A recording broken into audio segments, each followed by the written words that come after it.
6:40 is the time now. 4th of July celebrations have been going on since the last weekend, but the personal fireworks displays typically come out in the next 48 hours. And a lot of people really need to be aware, parents especially, of what their kids are doing and whether they're making sure that they are safe. 7 Action News reporter Matthew Smith joins us live this morning. So Matt, we know there's a huge spike in injuries around this time of year, right?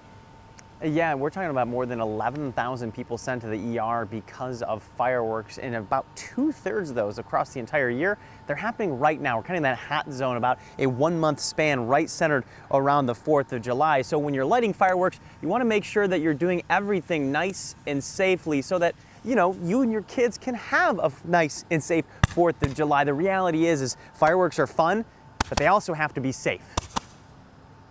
Bottle rockets, firecrackers, and sparklers. Those are the top 3 typically where people get injured. As Acting Fire Marshal Michael Albo explains, there's always dangers when it comes to fireworks.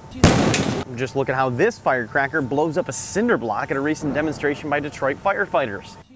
The reality is fireworks are explosives, which is why you should always make sure you have the 1.4 consumer grade version and not the stuff meant for professionals like you see at major displays put on around our area. But even things like backyard sparklers require adult supervision. Sparklers can burn as hot as 1200 degrees, so keep that in mind. That's instant 3rd degree burn.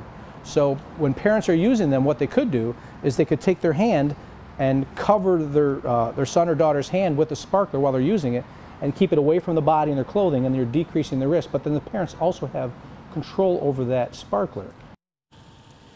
Acting Fire Marshal Albo also talked about wearing long sleeves, gloves, goggles, all that stuff for kids to make sure they're staying safe. Now, this is another thing that's very important to know. If you have what you think is a dud, they're not always duds, and sometimes it just means that the wick is down in there and it could always launch a little bit late. That's why it's smart not only to have that bucket of water you always hear about, but also a fire hose. And here's another thing. Don't actually just pick these up by hand. Make sure that you eventually bring something like a shovel out so you can go and actually hand put them in. You always want to keep a good amount of distance of that firework, especially if you think it could be a dud or it could eventually maybe even just be a delayed launch. These are explosives after all. We've got a lot of safety advisements coming up on our website at WXYZ.com. We've also been talking about the stuff that's safer for kids. The experts don't like to say that it's safe because there's always an inherent risk when you're dealing with fireworks. Again, we're putting all that information over at our website. It's WXYZ.com.